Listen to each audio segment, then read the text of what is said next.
Ada 3 kesalahan besar saat belajar Islam dan banyak orang tidak sadar. Sahabat, semakin saya belajar tentu semakin saya sadar. Masalah dalam belajar Islam hari ini sering bukan pada niatnya. Banyak orang niatnya baik, tapi ada 3 kesalahan mendasar yang sering tidak disadari.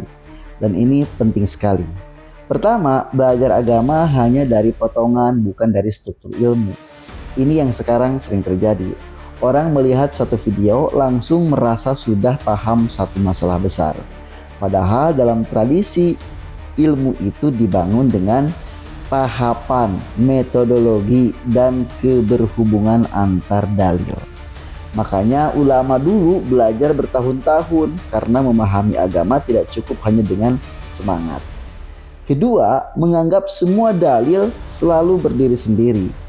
Kadang ada ayat atau hadis yang kalau dibaca sendirian terlihat sangat keras, tapi ketika digabung dengan dalil lain maknanya menjadi utuh. Karena dalam Islam dalil itu saling menjelaskan. Maka ulama mengenal konteks ayat atau asbabun nuzul, konteks hadis asbabul wurud atau tujuan syariat, bahkan tingkatan maslahat dan mudaratnya. Jadi bukan sekedar ada hadisnya lalu selesai. Yang ketiga, terlalu cepat mengidolakan manusia. Kadang seseorang belum mengenal metodologi ilmu tapi sudah sangat yakin pada figur. Padahal Imam Syafi'i pernah memberi pelajaran penting. Idza sahha al-haditsu fahuwa mazhabi. Jika hadis itu sahih, maka itulah pendapatku, kata beliau. Lihat kedalaman cara berpikirnya ya. Ulama besar saja masih siap dikoreksi oleh dalil.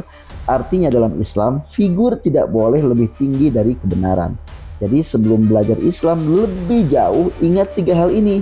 Jangan belajar hanya dari potongan, ya, potongan ayat, potongan hadis, ya. Kemudian jangan memahami dalil sendirian dan jangan mengkultuskan manusia. Karena agama yang dipahami tanpa metodologi sering melahirkan keyakinan yang keras, tapi rapuh ketika diuji ilmu. Dan mungkin di era banjir informasi ini yang paling dibutuhkan umat bukan sekedar banyak ceramah, tapi kemampuan berpikir sehat dalam memahami agama.